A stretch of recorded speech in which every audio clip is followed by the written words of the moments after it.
like I said, I've spent a lot of time in trial, and one thing you tell your client is you don't interact with anybody in the gallery. You don't show any reaction to anything that happens on the stand. You don't shake your head. You don't throw your hands up. You don't accept anything from anybody in the gallery. You sit there and be respectful to the court, sit up straight, look straight ahead. You don't play these games because the jury is watching all of that. And they can look at that and say, what a bunch of arrogant, entitled, make your own rules above the law, just because of somebody trying to pass a book. And if you've got a family member out there flipping off a witness, if that happened and they saw that, that can be very prejudicial. And they know who the family is. The jury knows because they've actually stood up. During testimony of some of the witnesses, the defense has introduced Buster Murdaugh to the jury. And I mean, just look at him with the red hair. It looks just like his dad. And next to him is John Marvin, which is Alex's brother, who, again, the family looks very much alike. So it's obvious who they are to anyone that's inside that courtroom. Yeah, and that community too. You know, remember how shocked we were how quickly they got this jury impaneled? They had a very small pool to choose from. They chose not to move this trial anywhere else. And I remember a lot of us talking about this at the time. We were thinking this was going to take, you know, maybe 2 weeks to sit a jury. It was like, what, 3 or 4 days, and boom, they've got a jury. They know everybody in the community. They see them around.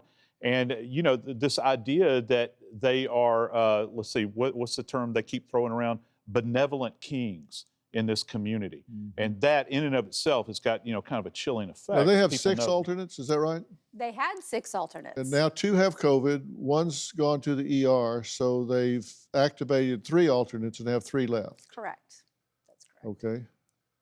Yeah, and there's probably, you know, a few more weeks of trial. So everybody's crossing their fingers that the 2 that tested with COVID didn't infect the rest of the jury. We just don't know because heaven forbid they have to start this trial all over again, right? If they lose to it, they have to have 12 to go deliberate. Well, one thing that I strongly believe, having worked with jurors for years and years and years, is they always say that the burden of proof is on the prosecution. But I can tell you my experience has been that there's more to it than that. That the jury is sitting there saying, look, they had opportunities to dispose of this case before it got to trial. They could have dismissed it, they could have pled it out, they could have done a lot of things. And if we're not down here for what they say we're down here for, if this isn't the guy, the defense needs to come up with some alternative explanation for the jury to hang their hat on. There's a lot of people with a motive. A lot of people with a motive, because and the prosecution is laying that out with all these people who've been cheated and betrayed by Alex Murdaugh. I think it's the other half of it, which is the opportunity to do it.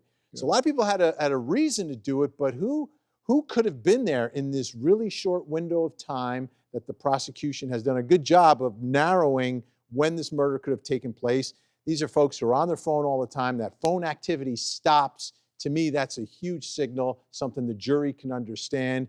You know, Paul Murdaugh's on his phone like all day. Maggie's on it all day, and then all of a sudden it just stops forever. Do you have a story or a question for me? Click the link in the description and tell me what in the world is going on.